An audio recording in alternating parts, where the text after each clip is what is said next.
Okay, so welcome to module 2, and in this module we're going to start talking about command line basics. And so we started doing a little bit of this in the first unit, but by the time you finish the second week, the command line needs to be your friend. Okay, so there's not a lot of material that you need to cover this week other than this video and practicing. Okay. So there are some supplemental materials from others that you might want to look at to help you out. There are both written and video references you might consider. Okay, but I've tried to go through the most common things that you're going to potentially encounter. Okay, it would be in your best interest to really focus on practice this week. Okay? The more you practice, the more you'll become familiar, and then it becomes second nature for you. You don't even have to think about it, you just start using it. Okay? If I miss anything though this week, I'll certainly cover it as we go on. Okay? So with that, let me go ahead and start the video here, and I'll talk through what we're doing here. So to start off with, I open my command line terminal, which you should have set up either your terminal application on Windows, PowerShell, and then accessing the SSH command to log into your system. Once you're logged in, you'll be able to use these commands. Okay? The first command is the pwd command. That stands for print working directory. Okay? And so the pwd command just prints where your current directory is of where your command is at. Then we have the ls command, and the ls command takes what are called flags. You'll notice a lot of the commands that you use have a lot of different potential ways of executing them.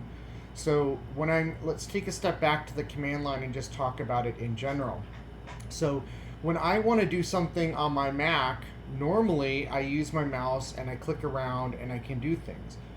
But I'm limited to what the programmers have programmed for me to be able to do through that user interface. Okay? With the command line, I can do things that a programmer wouldn't have considered when they built the Mac's graphical interface. And the same applies to Windows, by the way. So I'm using Mac as an example, but Windows, Linux, it's the same basic principle. Okay? At its core, Mac, Windows, Linux are not the graphical interface that we see. That's a layered interface that we can interact with to make it easier to use the computer and make it much more approachable for the general public. But at their core, these computers allow us to interact at the command line level. Okay? And it's a much more powerful method to actually interact with the computer. Now, for our day-to-day work, most of us, and I know there are some exceptions in the class, because I know many of you already, but most of us are going to use the graphical interface for our day-to-day, just using our computer, doing classes and stuff. But there are a lot of things we might do in the workplace where the command line is much more efficient. For starters, I'm going to show you how you can chain multiple commands together to simplify a task. Okay? No longer do I have to go click on my Mac hard drive icon, go up to the menu, click on get information, wait for it to open a window, then click on a tab, click on something else, and then that will tell me how big the file is. Okay? I can do that with as simple as just one command, the ls command on the command line. Okay? So there's a lot of power here. In addition, we can interact with APIs and other things that we'll get into later to really automate the provisioning of our cloud-based systems. So this means we can set up our platform to automatically provision itself based on load. And this is what companies like Netflix use. Okay? So let's start off with the ls command. And the ls command, when I use the -L and -A flags to it, as we saw in the video a moment ago, let me just back that up a little bit. Play it again here. So I did the pwd, that shows me that I'm in my home directory, okay, under users, and then I have my own home directory. And my home directory is where I store my files generally as an individual. Okay? And we can see that path there. That path's going to be different on different platforms. Linux, Windows, Mac are all going to look different. The cd command allows us to change directory. Okay, cd is just short for change directory. When we type in a slash, we mean the root level directory. So at the root of our computer, we have a file system that starts with a slash. Okay? On Windows, it's a little differently, but we're really trying to teach you the Linux command line, and Linux and Mac share a lot of common heritage. Okay? So this slash that we see on my screen, it represents the root level of my computer. Okay? Now, if I do that and then I do a pwd again, I've changed directories to the root level of my computer. Okay? And then when I do pwd on my root directory, it shows me all of the directories and files that exist on my computer. Okay? And I'm going to stop for a moment and talk about a few of these areas now. So this is a directory listing showing a bunch of files and directories. And as I look at this, I don't see, at the root level of my computer, there are no regular files. Okay? There are directories though. How do we know there's a directory? I see the little D on the left side here. That indicates directory. L is a special situation known as a symbolic link or a hard link. Okay, stands for a link. That's like having a shortcut on your desktop. Okay, so let's say you install Microsoft Office on your computer. Okay, and then you create a shortcut on your Start menu or Windows menu or on your Mac menu at the bottom of the screen. Okay, that's a shortcut or an alias. Okay, also known as a link. You didn't actually put Microsoft Office on the bottom of your computer screen. All you did was make a pointer or a link to it.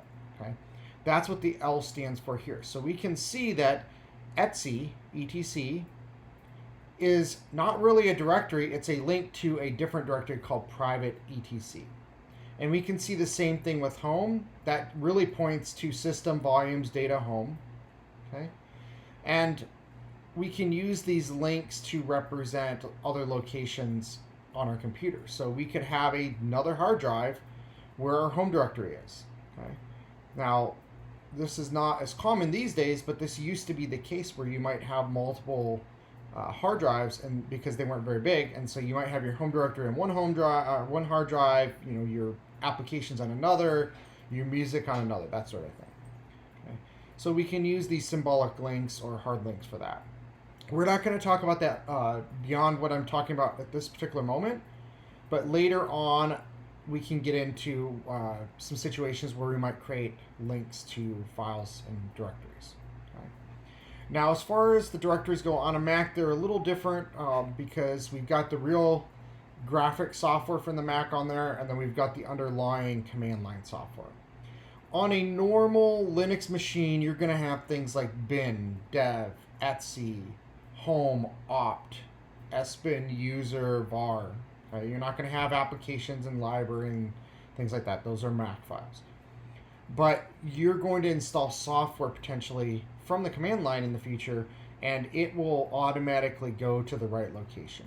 The scope of this class is not Linux systems administration per se, but we will teach it because it is very important for this course.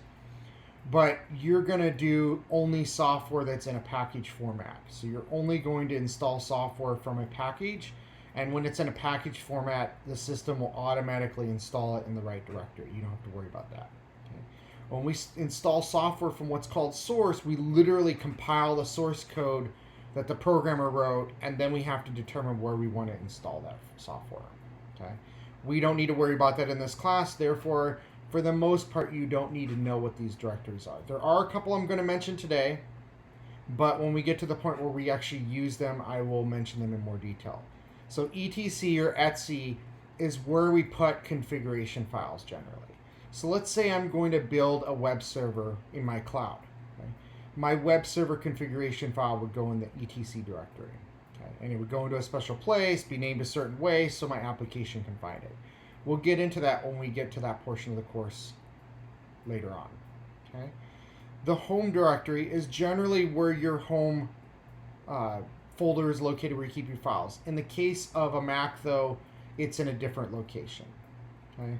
And then temp is a temporary location that generally you can write to. So you generally write your temporary files. When you have an application, you have them write to temp. Okay? And temp is spelled TMP. Okay. And then var's very similar. Var can be temporary files, cache files, etc. Okay, log files, that sort of thing. Okay. All right, so I'm just scrolling up, and let me point out one other thing. You see at the top there are two directories called dot and dot dot. Dot and then the two dots or dot dot are the way that we can go up and down. They're kind of like the arrow keys. Okay? And so dot lets us go back a level, and dot represents the current directory.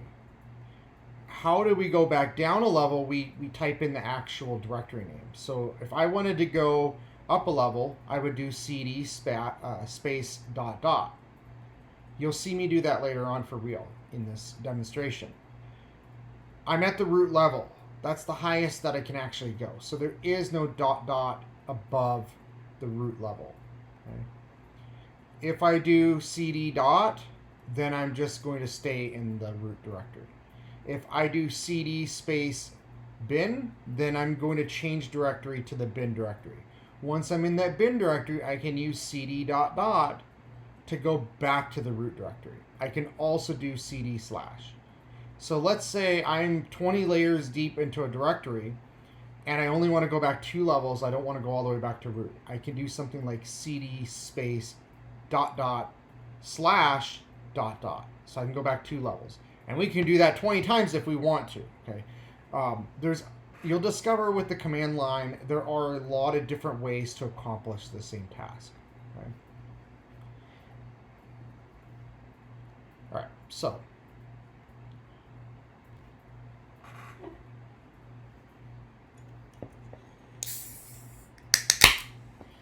all right. So now let's go through, and I'm going to just do some demonstrations here.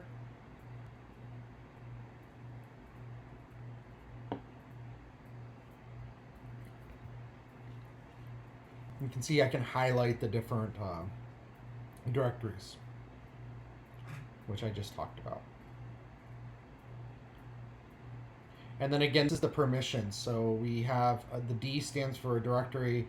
A file would have a dash in that first column.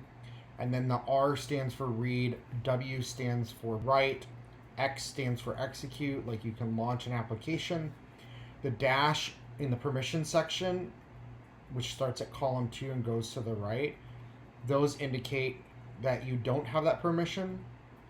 And then there are 9 values there in a column. So columns 2 through 10 represent permissions.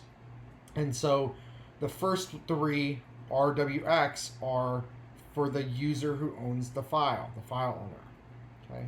In this case, the root indicates root, which is a special privileged user account.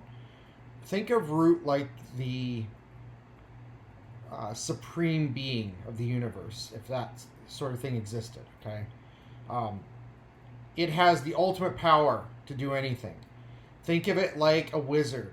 Okay, so if you're not a religious person, think of it like a wizard. The wizard has the ability to do all sorts of cool things. Okay, potions, spells, whatever.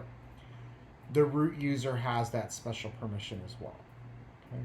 And we can see here that the file that I've highlighted here, that link to the Etsy directory, root has read, write, and execute permissions on it. The group is the middle set of 3. Okay, so for positions 5 through 7. And that group is called wheel. Okay, and that indicates read and execute. Hold on.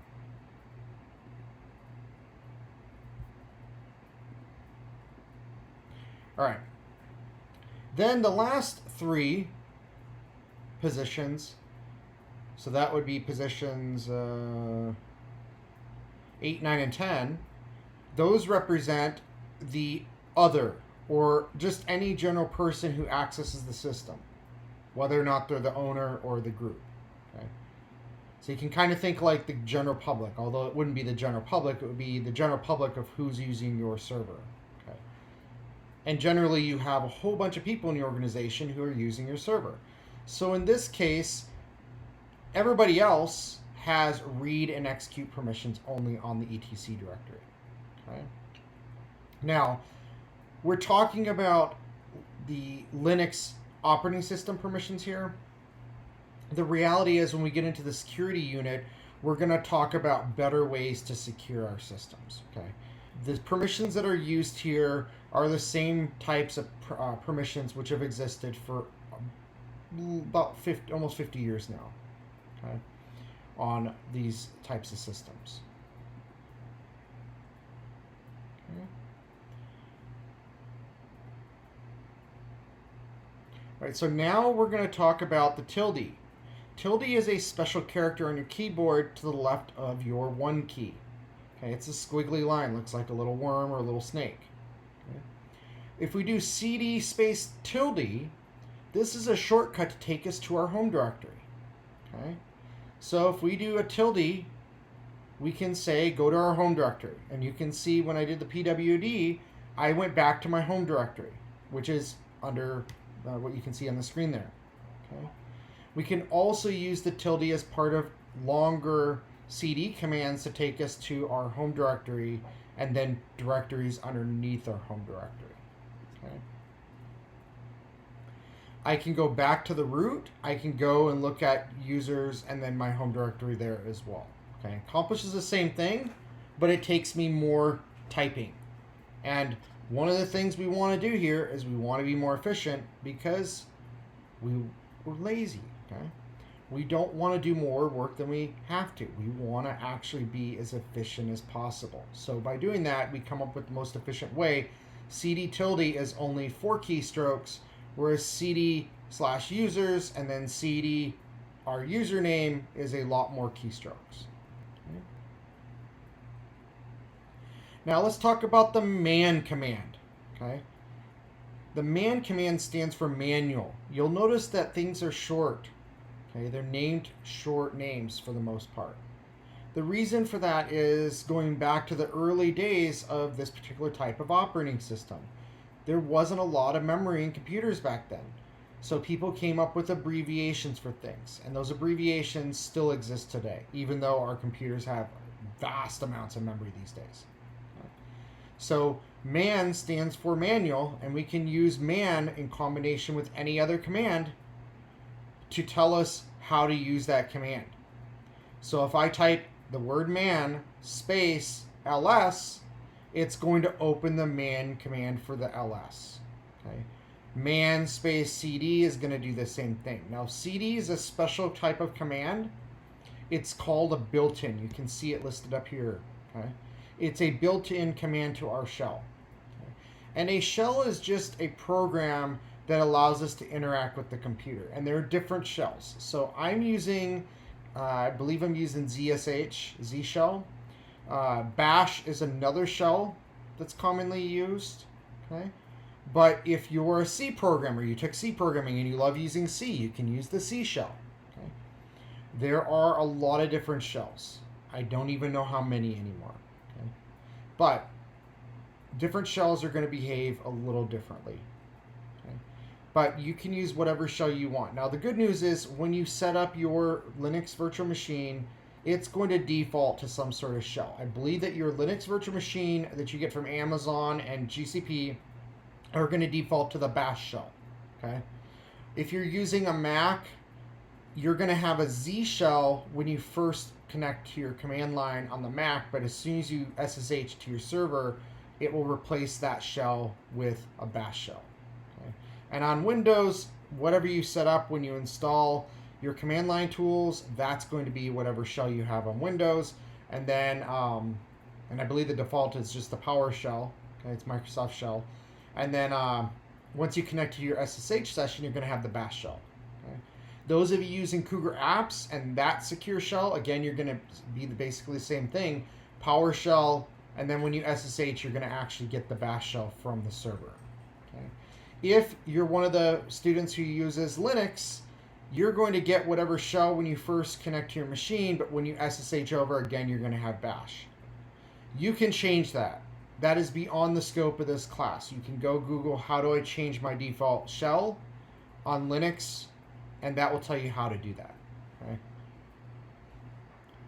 And then we can just use the space bar inside of here, or the return key, to page between different pages in here, and we can use the Q button to actually keyboard key, to quit out of here when we're done looking at the manual.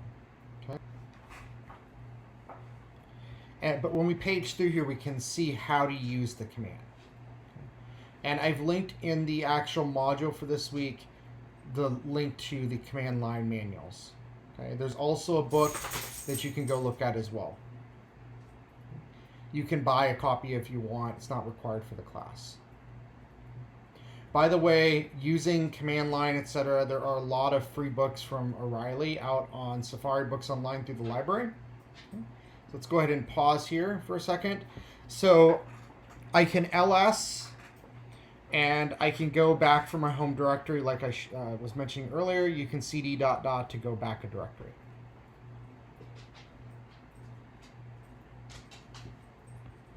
We can do the cd tilde to go back to our home directory.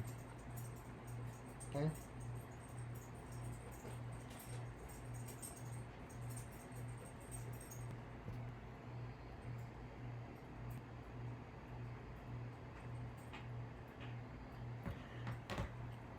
All right. This is all just showing you some more demonstrations of things that we've done already. All right. So I can use what's called a wildcard. And those of you who took the database class with me know what a wildcard is. If you didn't, a wildcard is a way to represent any other letter or number or any other character. Okay, so the asterisk, the little star on your keyboard above the number 8, okay, that is one way to do an wildcard. Okay, that's generally the way that we're going to use for wildcards in this course. Okay. But there are other types of wildcards, and you can do Google searches for different wildcards that might be usable in your particular situation. They might depend as well. So on a database, they're going to be different than the wildcards we're using on the shell. Okay. You can ignore those little pop-ups I had about permission. That's a Mac thing, not a Linux thing. Okay. And we can see I did an ls *n*, and this shows me any file or directory in my home directory underneath directories that has the letter N in it. Okay. It doesn't have to start with the letter N. It's just anything with the letter N inside it. Okay. And we can see all these files have, all these directories have the letter N in them. Okay. Now, ls-al shows me all files, including hidden files. So you see at the top, I've got some files with the dot in front of them, and directories as well. The dot in front of the file name indicates it's a hidden file. So I'm not going to see it by default. In fact, if I looked at this directory on my Mac from the GUI, I would not see those hidden files by default. The hidden files are there because they're special files. And they're hidden because they contain important information that my computer needs, but we want to make sure that people are less likely to mess with them. But I don't want you to think this is a false sense of security here, okay? Just because it's got a dot does not mean that, a hacker or someone can't see it. You can see very clearly, as long as I do an ls-a, I see all files, including hidden files. So they're not really for security purposes. They're more to keep newbie users from accidentally messing with these files. Okay? And so in this case, we have some directories and we have some files. For the purposes of right now, the only one of these that's really going to be important to you is the .ssh directory. And if you set up your AWS previously for Module 1, this will be familiar to you. This is your .ssh directory. This is where we keep your keys. This is where we keep your authorized keys and known hosts. Okay? And then the other things we see here are files and directories. Now, we did L listing, so ls-al, we did that to print it in a long listing format. Okay, so there's many different ways. I just have a habit built up over the last 20 years or so. I don't type ls generally, I type ls-al because I want to see everything and I want to see it in a nice formatted column, okay, where it shows permissions and everything else. but you're certainly not going to be penalized if you, in your project, don't do that sort of thing. For your homework, you need to follow the directions. Okay? All right, so we can see here that if I go into my SSH directory, we have the homework PEM file that we created. I have a test PEM, and I have a known host. The known host is where our SSH client updates this file whenever we connect to a host. So when we say yes, so that it remembers that we've connected to that host previously, and we don't get prompted to accept the connection again. Okay? It looks in this file, and if it's already there, then it trusts it. Okay. Oops. That was not what I wanted to do. All right.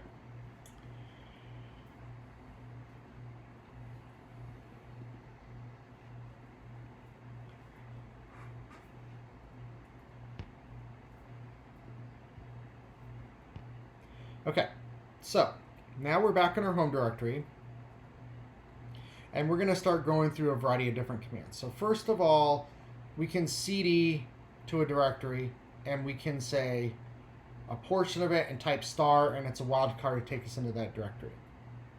Okay, we could do the same in reverse, and we're going back a directory. Now, when we have files with spaces, and by the way, on Linux, you really want to avoid putting spaces in your files. They're going to cause you a lot of headaches. It's not impossible to deal with, but when you're scripting things and you're doing configurations and stuff, it's going to be a huge pain for you if you put file spaces in. So although your Mac or PC puts file spaces into file names and directories to make them more readable, it does make things a lot more difficult for you. You have to either escape or quote all of those file names in your scripts and in the things that you're doing in this class. So I would avoid doing any spaces. What you can do instead is what's called camel case. Okay, you can do camel case where the first letter of the phrase or word is lowercase. Of the first word of the phrase or group of words that you're going to put together. The second and subsequent are capitalized. That's camel case. You can also do like I have here for identity services. You can see that it's uppercase identity and then uppercase S on services, and it's smushed together. That's another way of doing it. Okay. But you do not want to have spaces if you can avoid them. If you put them in, it's not the end of the world. You're just going to probably get frustrated as we go through the course and do things, because things are going to give you problems. Okay? And you're just going to have to remember, I need to escape the character, which I'm going to show you in just a second, or I have to put my whatever I'm searching for in quotes. Okay? So you can see here when I started typing IN and I hit the tab key, autocomplete set up in my shell. So it then shows me everything I have that starts with IN. Okay? And we can see input methods has this weird backslash in front of the second part of it. That backslash is escaping the space so the shell can know what to do with it. So one way to go in here would be to do cd input backslash space methods would allow me to get into the input methods folder. Okay? Another way would be to put quotes around input space methods. Okay? That would allow me to get in as well. So you can see there's the first example. That will take me into the folder. The other way would be to do what I just said with quotes. Okay? And there's the example for that one.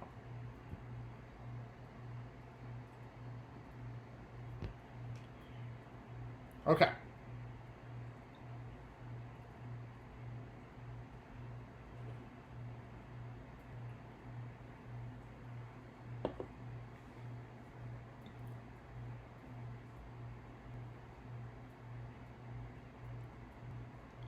So now what I can do is I can do a list on multiple directories at the same time. So I can type the command once, put in all the different directories I want to list the contents of, and boom, now I've got a list of all three of these directories.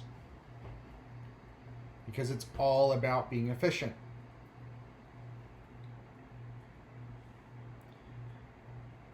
That's the ls-l command without seeing the hidden files. And then we can see here the permissions like I showed you earlier. So we can see the applications folder is locked down so that only the owner can open it. In this case, me. It's my home directory, so only I should have access to it. Okay. We can see timestamps. That column with the 96 is actually the file size, so it's 96 bytes. Okay. And then the file stamp is when the file was last modified. Now we can use the less command to look at the contents of a file. Okay. It's one way. We can also use the more command, the cat command. There are a lot of other commands I didn't even cover in this demonstration. The head command is a way to look at that, the tail command, etc. Okay. And you can do a man page to see the differences between all these different files. Okay. Unfortunately, there is not a dog command, but you can create an alias that's dog for your cat command if you desire. And then the clear command allows you to clear your screen. Okay, so if it's getting too much stuff on your screen, you can type clear, and then it's gone, as I just did. All right.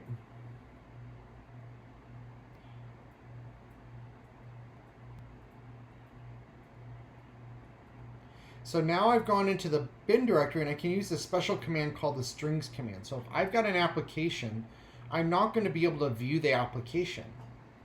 Okay. I can open it, but I can't view it. Strings allows me to see if there's any text in it. So if I get a file and I don't know how to open it, I can do a strings on it to see what type of content. In this case, it's a binary, like an application file. Okay. And this file is owned by root. So if I try to delete it, I'm going to get an error. Okay. I don't want to delete it. By the way, the rm command that I have here is very dangerous. You want to be extremely careful with the rm command. That is an rm, stands for remove. And the remove command is like deleting files in your computer without a trash can. They just get deleted immediately. There is no trash can on here. Okay, so when we delete a file on our Linux machine, it's gone forever. So we better be pretty sure that we don't want it anymore. Okay. Now to do my practice, I'm going to go ahead and use the temp directory. And it's the same thing I recommend to you is use the temp directory, your home directory. You can go and do things here in temp and it's not going to cause any problems. Okay? So you're going to see here that I start doing some things. I'm going to use the touch command. So the touch allows me to create an empty file. There's nothing in it. Okay?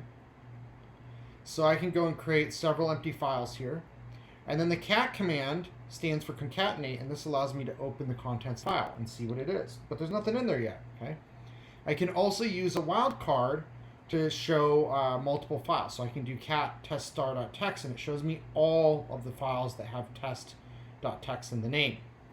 Here I'm using echo to echo text. The words test1, test2 to two different files. Okay.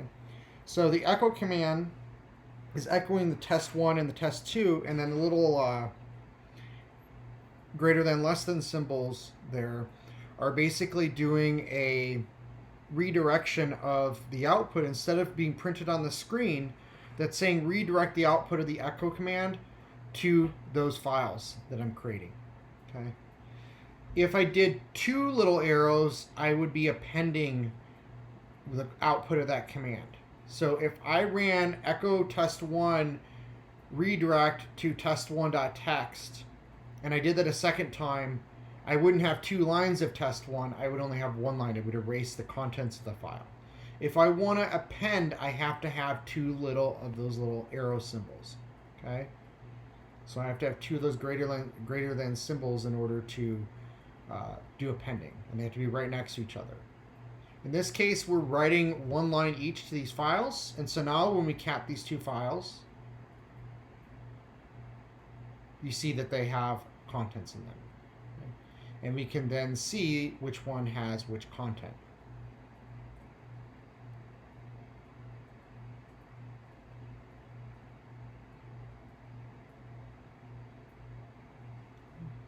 And here, basically concatenating the output of both of those files to test3. Okay. Now we're going to rename using the mv command. Mv is for renaming files, or directories. So we can rename a file using the mv command. Okay. Now, mv can also be used to move a file. Okay, so mv does two things. Now, number one, we can rename files. So that's effectively moving a file from one file name to another. So that's where the mv comes from. Okay. But we can also use mv to move a file to another directory. Okay. So if I don't want this in temp anymore, I can move it to a different directory. Again, I told you to be very careful with the arm commands. So there are some flags that you should never use, and the flags that you should never use are -rf. Okay, bad. That would delete without even warning you. Okay. Now, make dir allows us to create a directory, and we can create large directory structures this way as well. Okay. rmdir allows us to remove a directory. That's another dangerous command we want to be careful about using. Okay.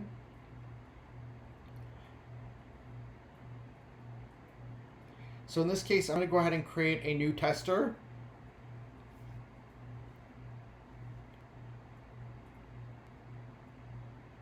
I'm going to enter that test directory. And now I'm going to do an echo. Okay. And I'm going to echo that to a test file in the test directory. Okay. I'm going to do this again.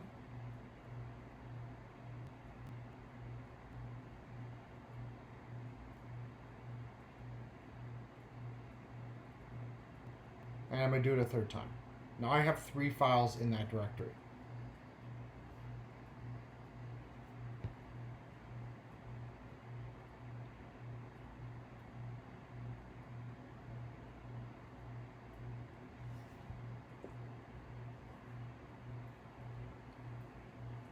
Now I'm going to use the cp command. The cp command is the copy command.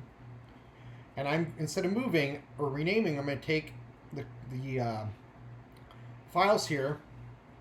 I'm going to copy them to a new file.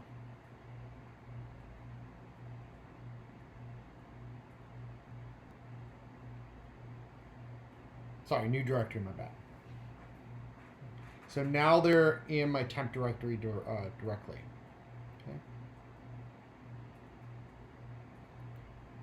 But they're also still in my test. So now they're in both places. Okay.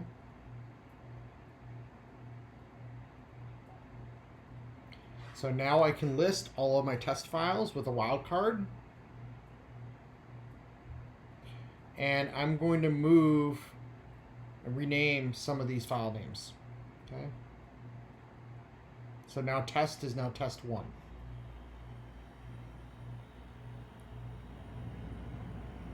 And now I've moved test1 to a directory above, which has overwritten the original test1. Okay. Now I can rename a directory using the mv command as well. So I've renamed my directory to new tester. Okay.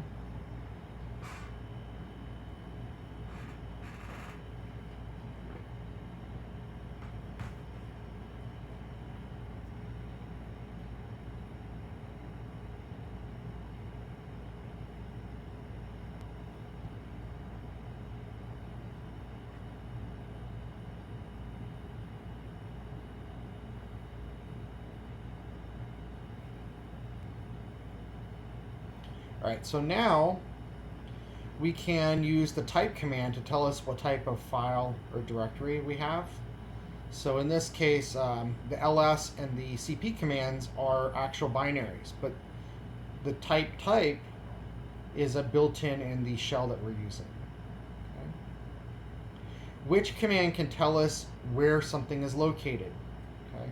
So in this case, we're saying, where is Python actually installed? Where is Java actually installed? Okay. And this tells us. Now, we have what's called a path, and we'll talk a bit about that later on. But our path is something that we can put into our shell, and those are the directories that we search when we type in a command.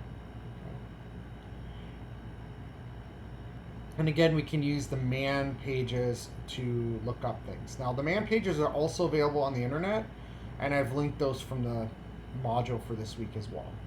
Okay. So you can certainly do them on your local computer, but you can also find them on the internet in a pageable format. Now we can do redirection, shell redirection. So in this case, we're going to look at ls and we're going to output to file list. Okay. So now we have a file called file list that we can open, and it has the contents of the ls command. Okay.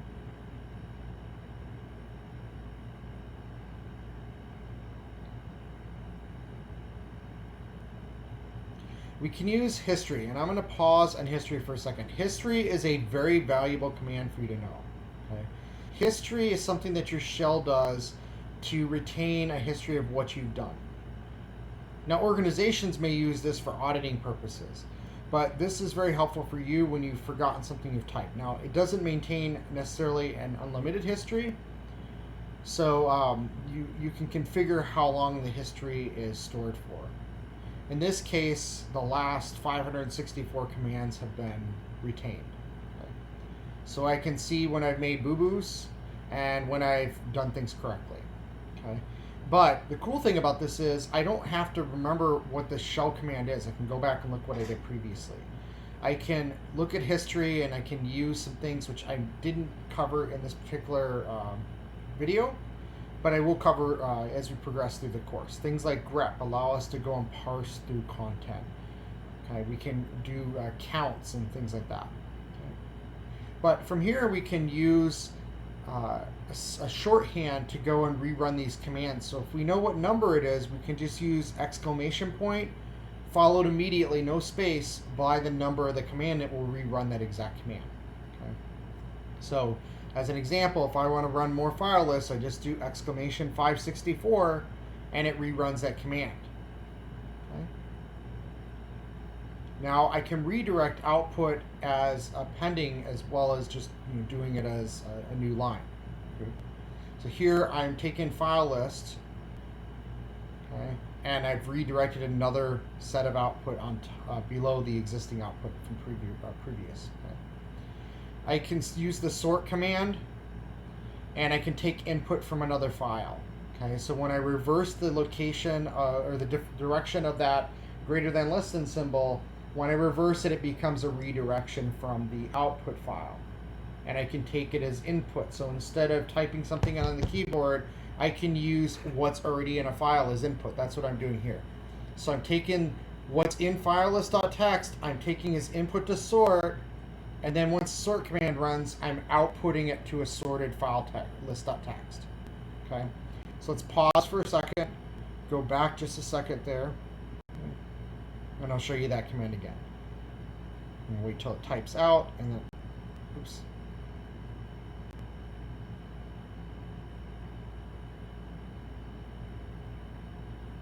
And before that.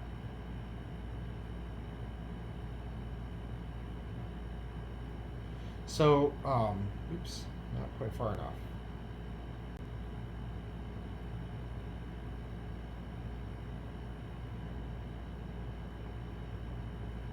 Okay, so that's the sort command where we're just taking it from the file list file and we're sorting the output.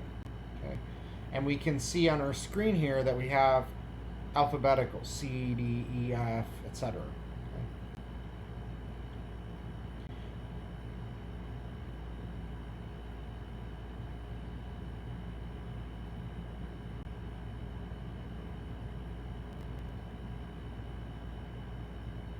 Now we might want to do the exact same thing, but in this case, we want to output it.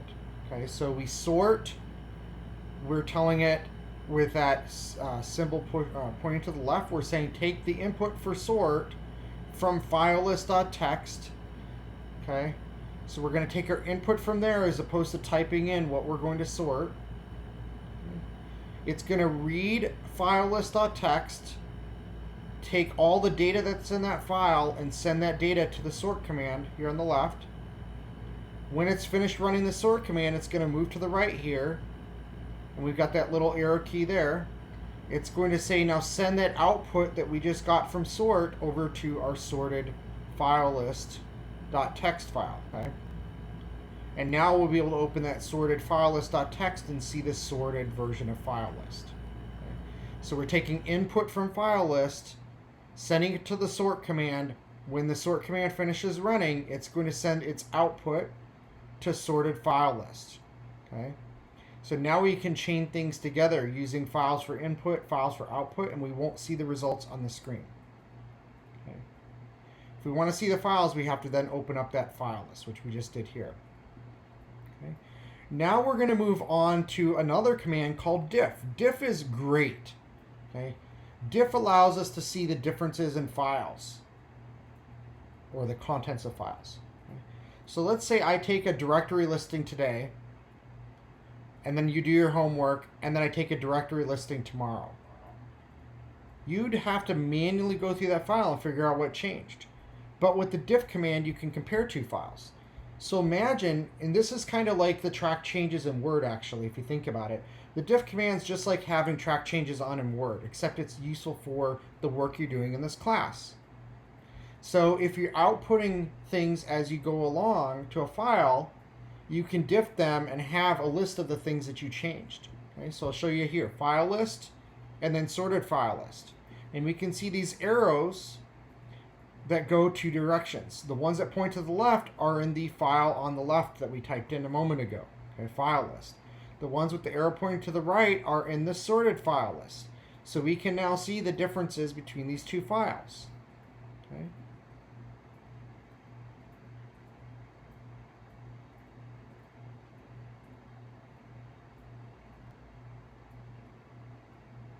Okay, moving on.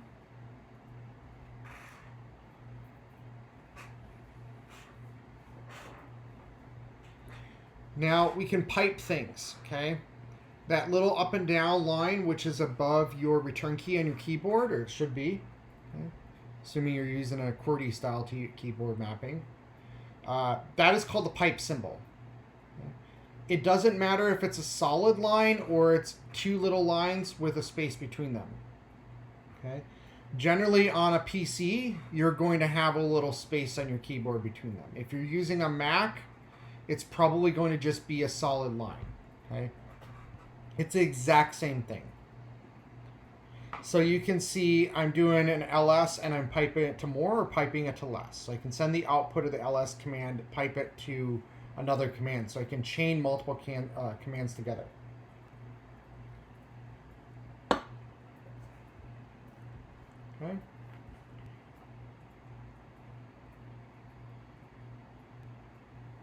I can use the FMT or format command. Ignore this first one. This was an error on my part.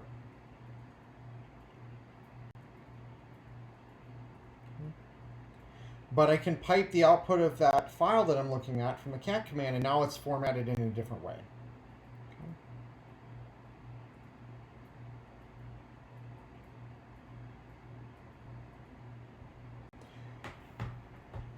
All right.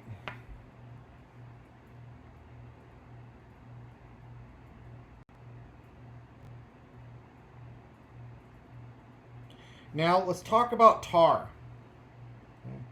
We're going to tar files. Let's show you what that is. Let's say I have a bunch of files I need to copy from one machine to another. Yes, I can copy them individually in the directories and whatnot, but I have to do that manually, and then directories aren't something that are easily copied from place to place.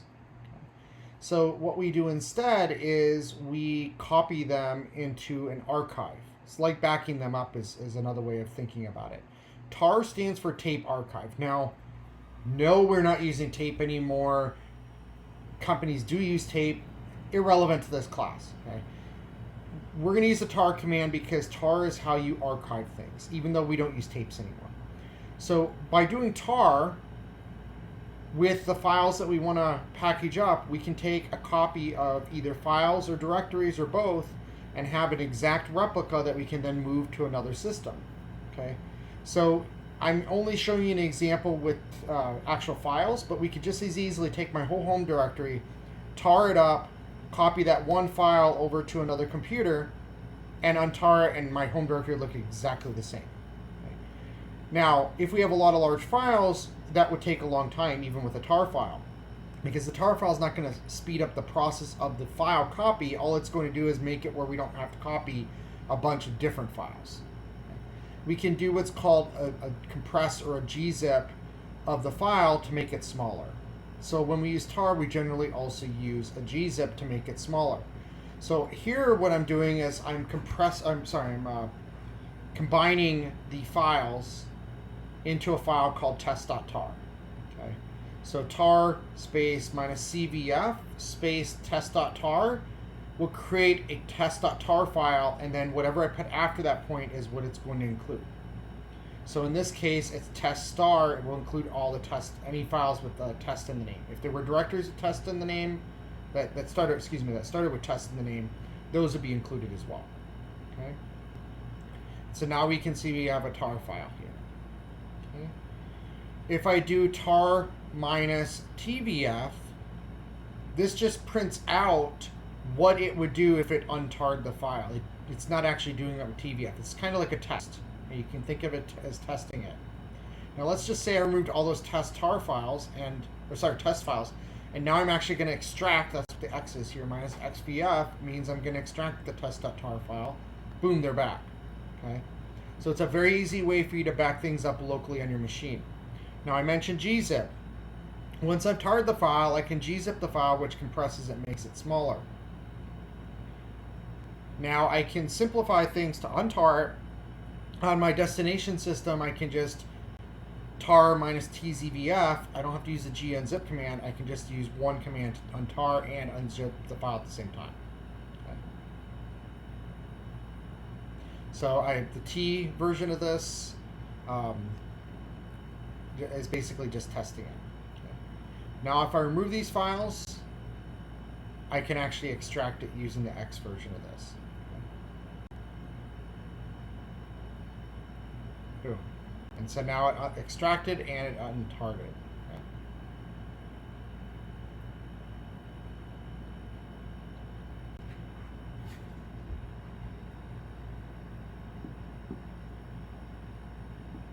All right, so I talked about echo before, so we'll use echo a little bit more for some things.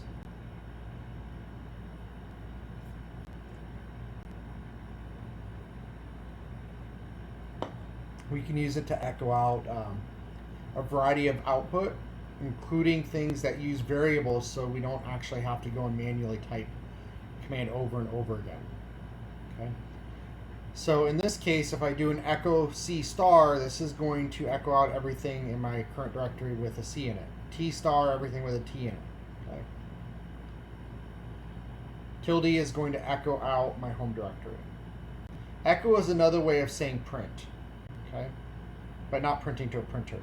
If I say echo and then do this format with the numbers, it does arithmetic for me. Okay? So I can have it go and do easy or complex math.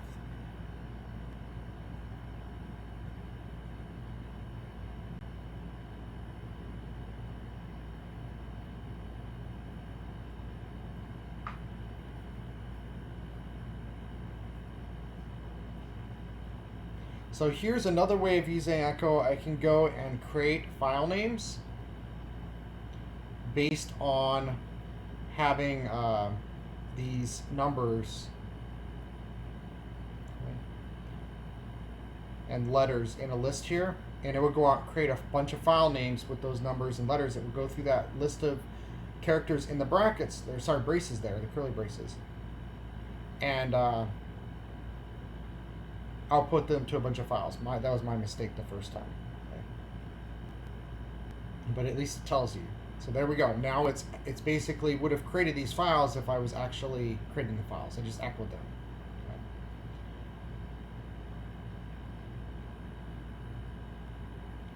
Okay. I can also do ranges, so this would effectively create 50 files very quickly. Okay.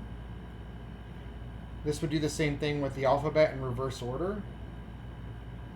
And this would do it in normal order. Okay. So we can get very powerful in the way that we use the command line. So here,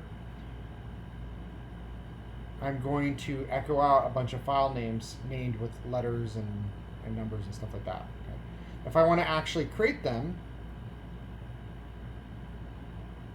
as file names in a file here, I can output them, and now they're actually in a text file. And then I could actually then open the text file and pass it to the makedir command and have makedir take its input from the test file. Okay.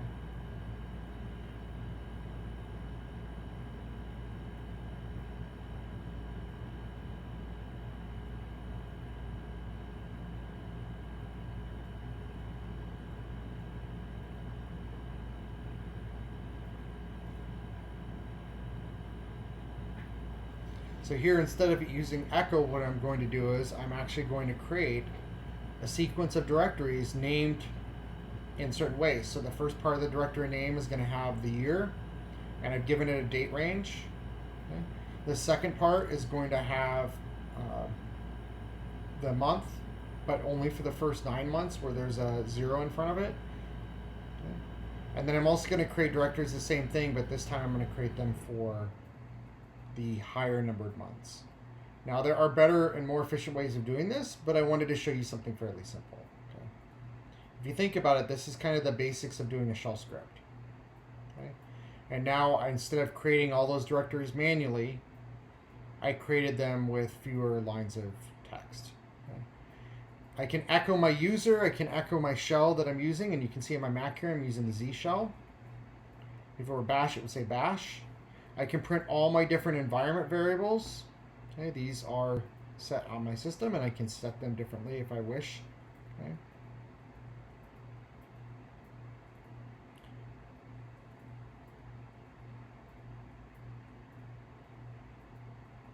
And I can see that if I type something wrong there, there's no such thing as shells.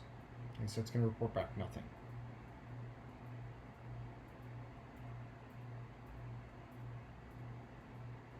I can echo out. Oops, my bad.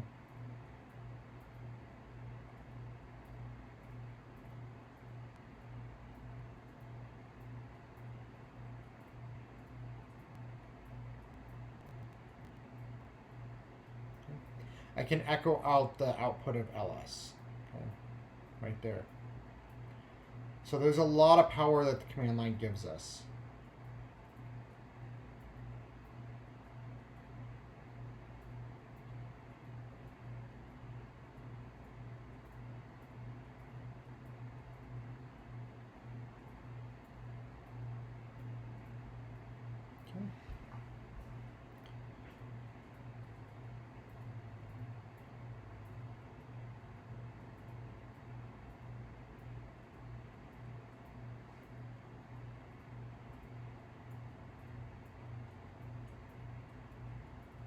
Okay, I want to talk about grep here. Okay. So file, I can go and look and see the details of what type of file are in a particular directory. But what I think is most interesting here is the grep command. So we've talked about pipes. Pipes allow us to bridge different commands together. Okay. Grep is a special command. It's very useful. Okay. Grep, G-R-E-P, and I really don't know where it got its name from. You could probably Google it, and there's probably something out there about it. I don't really know. But grep allows us to search for something. So I'm going to look at the files in the user bin directory. I want to see what type of files they are, but I only care about Java. So I only want to see the Java details. Okay. So if I do that, I can see all the files that have Java in the name. So I can only search for the Java files.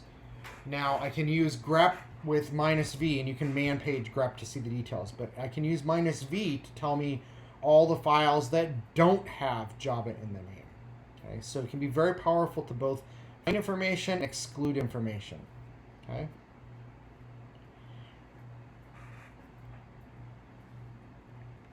I can run other commands inside these backticks. Okay, so backticks allow us to run commands inside of other commands. In this case, the ls command. You can see there the little backticks. Those are on the left side of your keyboard next to the 1, same as the tilde. Here I can echo out a series of things, so I can get my username, I can do arithmetic, and then I can print out a calendar on my screen. Okay. I can do the same thing with just the calendar though too.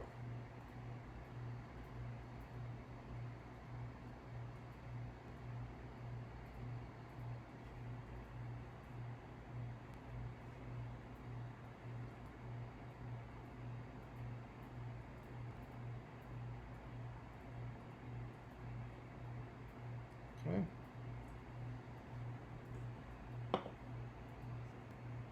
I can print out text here, and I can input a variable from some sort of value if I wanted to, or I can escape out the value as well. So in this case, I don't want to put a variable in that is pulled for the actual dollar amount because there is no value set up for that. That's actually a dollar amount. So in order to treat it as a dollar amount, I have to escape it, and I escape it with the backslash. Okay. But that being said, I do want to pull the username as a variable, so we won't escape the dollar sign. And then you can see that I have a balance of $0, and then it pulled my username out of the system as opposed to me typing it manually.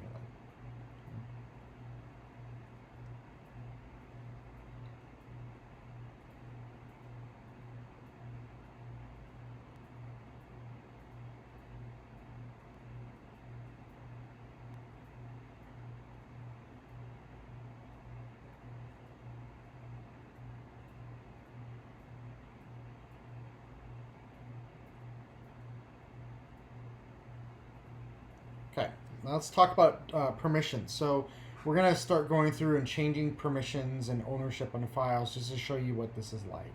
Okay, you will have to do the permissions on your key.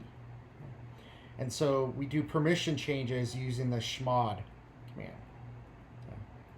So just like earlier in this demonstration, I talked about the user group and then the permissions. We use the chmod, CHMOD, stands for change mode. These are the modes on the left here. Okay. And so we're going to change the mode. Now there's two ways, and I'm going to show you the first way in today's demo. I'll show you the second way in a later demo. It's not as precise, but it's a little easier to follow perhaps. Okay. There is a binary representation of these read, write, execute values. And so we can change based on numbers. Okay, so if we look at these, we can change and do chmod 600 on a file, or in this case a directory, and we can see that 700 permission is read and write for the owner and nothing for anybody else. Okay? Whereas chmod 777, if we look at that, that is give everybody read, write, and execute. Okay? So if we go and do chmod 400 on a file, we see that that gives only read access to the file. Okay? So the possible values here could be a 4 for read, a 6 for read and write, and a 7 for read, write, and execute. And then different values based on if these are some of these are missing or whatnot. Okay? And then when we did all 7s, they were all read, write, execute. So if they were all 6s, then we'd have read, write, read, write, read, write. If they were all 400 or 4s, it'd be 444. We'd have read, read, read. Okay. Definitely look at the man page for chmod, or Google it, because you're going to get all the different possibilities that are out there. And there's also some really great material in the command line reference that I put in the module file for this week. Okay.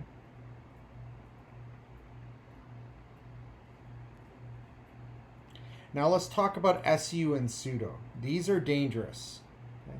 SU is especially dangerous. SU space dash, okay, SU in general, that's called super user. That basically lets you switch to the super user, also known as switch user. Okay. This is not a good idea to use. Okay. You can use it to switch to a completely different user account as well other than root. So if you do give the name of the account you want to switch to, this is generally useful on older systems when you're, say, switching to the database account. You don't want to run as a database account when you log in, so you have to switch there from your login account. Okay? But we don't want to use that. The second command is sudo, S-U-D-O.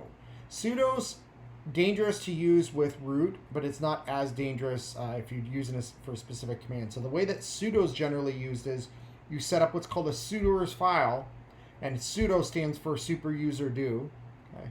Allows you to run things temporarily as a privileged user. Okay, so if I need to go start something, I might need to use the sudo command to start it. Okay, and so I can temporarily use a specific command. Using it to get root access is generally a bad idea. It's a bad security practice. And so please try to avoid getting the habit of doing that. It's better to set up a sudoers file when you get to that point. We're not to the point of using this yet. You don't need to worry about it. I just wanted to make it clear that just in case it comes up in anything you're working on, okay? In order to install software on your instance, you're going to need to be using sudo. Okay, unless you are in a privileged account. And in the case of our AWS environment, I was on a privileged account when I ran stuff.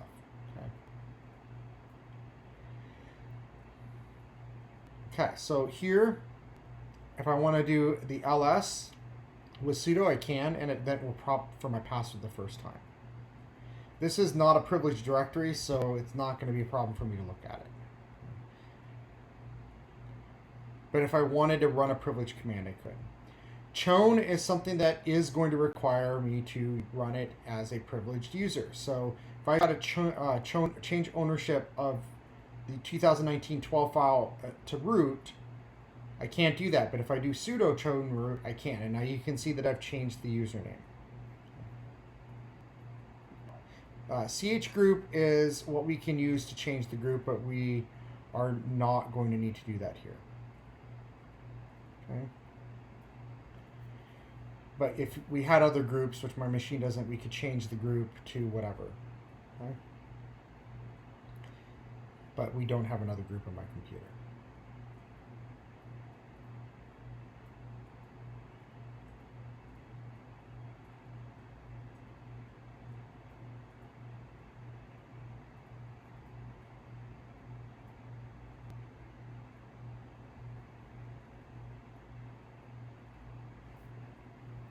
Okay, so let's go ahead and clear our screen and let's move into process. PS stands for process show. These are the things that are running on your machine. Okay. When I just do a PS though, this is the stuff that I've started up. Okay. PS minus EF, again, go to the man page to see all the different PS options, just like any other command. Okay. It shows me a lot more things that the applications on my computer have started up. Okay. And shows me a lot more detail. Now, let me pause it here for a second. This code that's like in the middle of the screen, or sorry, at the top of the screen, 81311. That's the process ID. If I know the process ID, which I can get from here, I can kill an application that's frozen. So if you're on your computer and you can't get your application to close, if you can get access to the command line, you can actually kill it from here. So there are times where I'm on my Mac and something becomes unresponsive and I can't even get the force close thing to come up. Okay? But if I can get remote access to my machine through SSH, I can go in and I can kill these processes that are frozen. Okay? So if I start this again, we can go through and we can see there are a lot of different processes here. Okay? So if I take that process ID, and let's say I go down here to the bottom here. Okay? I can find a process ID and I'll be able to kill it using the kill command. If I've got a job running in the background, I can do BG to see my background processes. This isn't going to work. This command, it doesn't exist on my computer. But let's go ahead and I have no jobs running, but I'm going to go fix that here in a second. What I'm going to do is I'm going to open up a new window on my computer. Okay. And I'm going to go ahead and start a process running in the background. Okay. And so I'm going to start a bash shell that allows me to then kill it. Okay. So here, this is how you can kill a command, but the process is already done because it already ran. So this is where I went in another window on my computer, and you'll see it right here. Okay. And I'm going to go ahead and just start a real simple script here, very simple. That's not actually it, so just take a second to do it. And the first time, I remember this, the first time it doesn't work properly because I made an error. But the second time I do it, I don't make the typo. Okay. So what I'm going to do is a while loop. Okay. So while this session is active, that's where the true means, I'm going to echo test out. So now it's an endless loop. Okay. Now if I go back here and I look, I'm going to see a new process under my name that I just started. See down here at the bottom. And now I'm going to go ahead and kill it.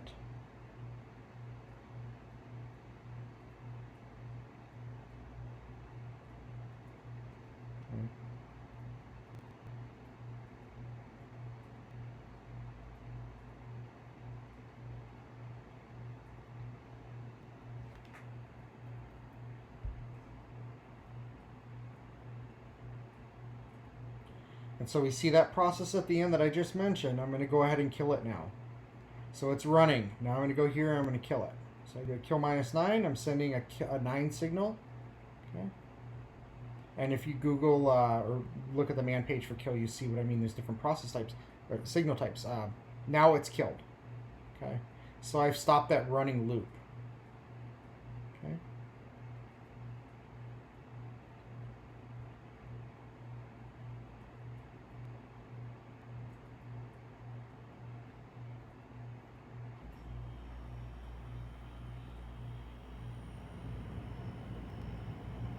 Okay. So the next thing I'm going to do is I'm going to use an editor. I'm going to terminate this thing now. It's completely gone. Okay. I'm going to use the VI editor first. And so, as I mentioned in the documentation for this unit and in the homework, there are 2 editors that you can use. Okay. Well, there's multiple editors. I shouldn't say there's 2. There are 2 that I'm going to provide instructions for. Use the one that you have the most interest in using. You're going to have to get very familiar with it. I prefer the VI editor. It's a very powerful editor, and I've used it long enough that I can do the basic things in it kind of out of my own brain. Okay? There are also books available through the library on the VI editor, which is also known as VIM. Vim is basically VI improved. Okay? The version we run these days is all Vim, but I just, out of habit, I type VI still. VI is basically going to be a multi-mode editor, and to get between the modes, you use the escape key and the colon key. Okay.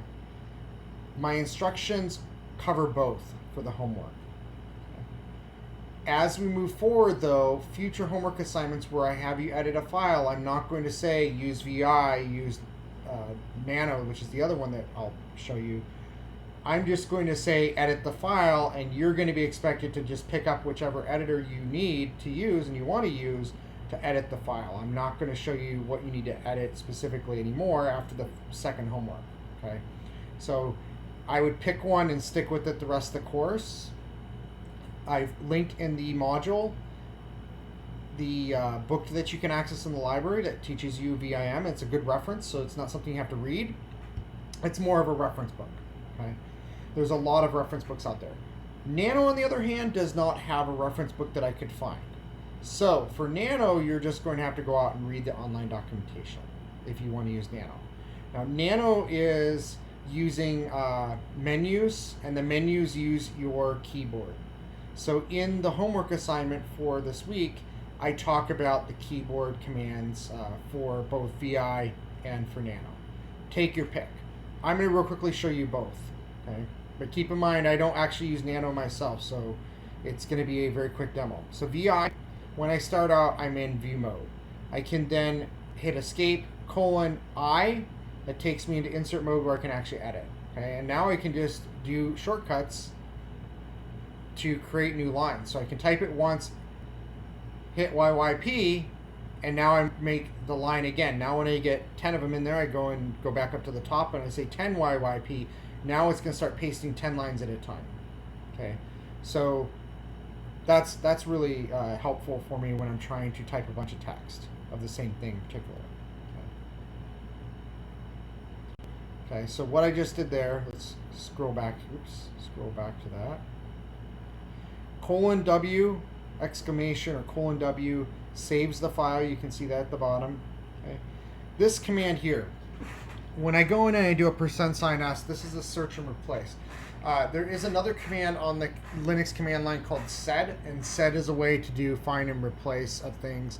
We use it with awk and we use it with grep a lot. Okay, outside of the scope of this course, other than they're all things that you might want to learn. If you're going to be going into this field, you might want to learn those things on your own.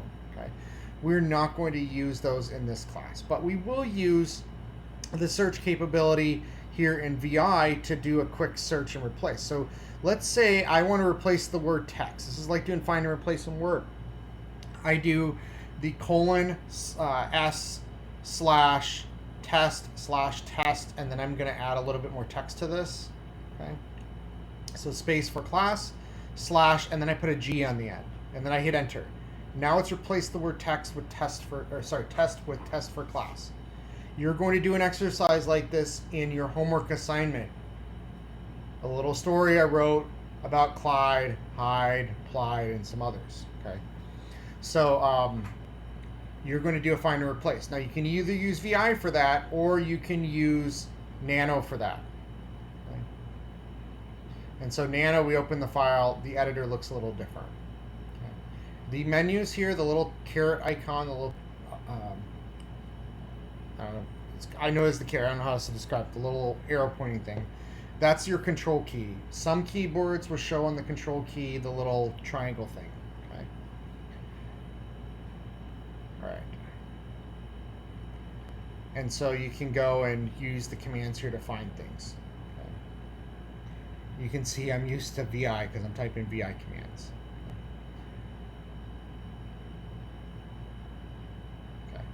Now, what I'm going to do here is I'm going to go ahead and create a simple shell script. Shell scripts are going to be very useful. You're not having to program in this course, but we are going to do some simple things where I'm going to potentially write a shell script, provide it as part of the project. You won't have to do any shell scripts for the actual homework assignments, okay? But you will have some shell scripts that I write or I get off the internet that we'll use. In this case, this is just a simple shell script for Bash that just writes hello world. Okay, that's all it does. Okay. So we run it, and it just outputs hello world to the screen. Okay.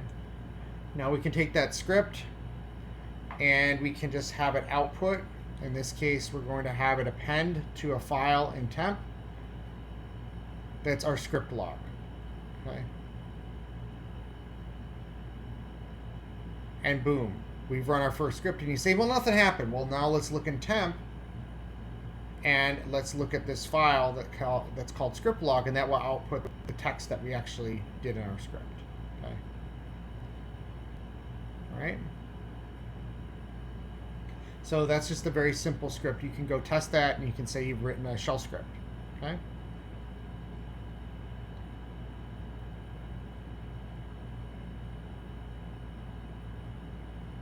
Now we can change script to be executable. When we make it executable, now we just need to do // instead of bash, and we can execute the script. Okay. And now we can see our log ran again, and we've got another line in there. Now we can completely omit the / like we do for ls if we add the script to our path, or we put it someplace where we have our path. So I mentioned path before. If the program is in one of these directories here, user local bin, user bin, bin, user sbin, or sbin, we do not need the /. We can just type script and it'll run. But because it's in temp, it will not run from that location without the /. Okay. So if we wanted to be able to just run script, we would put it in one of these directories.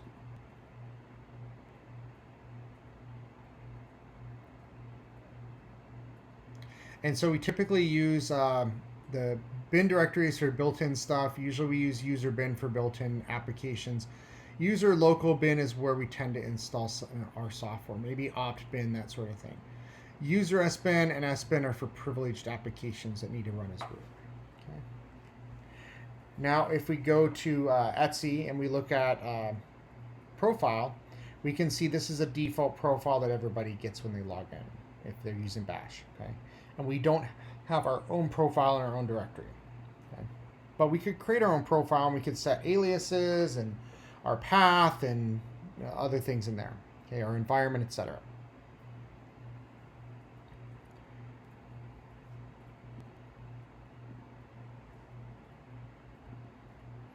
Okay, and then the last thing that I'm going to show you is alias. Okay, we don't have a dir command like on Windows, but if I say alias dir equals and I give it ls minus al, now I have a dir command that I can run. Okay, it just runs ls. We can do the same thing, like I said earlier with cat. If we don't like cats and we like dogs, we can make dog an alias to cat. Okay. I can make an alias for today where I have date printed in a specific format. Okay.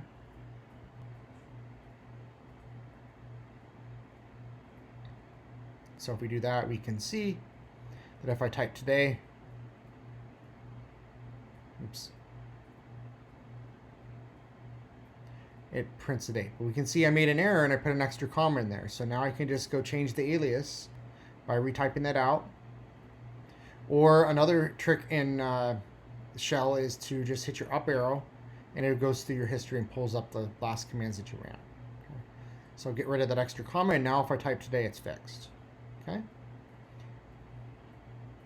Now anything I do is an alias here is not going to persist unless I put it in my profile. Okay. So here's another example where I create a command called L, which does ls minus L, so I don't have to remember to type that. Okay.